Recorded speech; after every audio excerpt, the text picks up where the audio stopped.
Masih ada beberapa hal baru yang terjadi mewarnai perang Rusia-Ukraina hari ke-255 pada Sabtu 5 November 2022. Ini termasuk serangan intens yang dilakukan militan Republik Rakyat Donetsk atau DPR ke posisi pasukan Ukraina. Seperti rekaman yang ramai beredar di Telegram pada Sabtu 5 November 2022. Tampak militan DPR menjatuhkan granat tepat ke posisi pasukan Ukraina.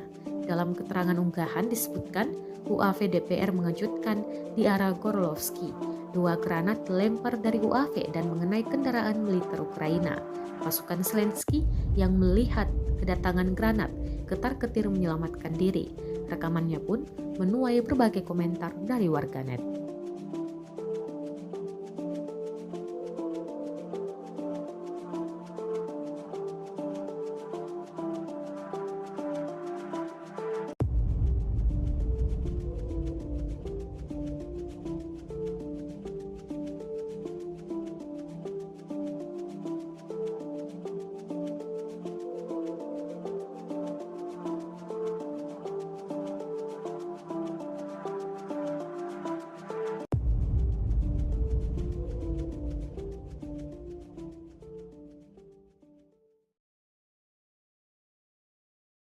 Terima kasih sudah nonton.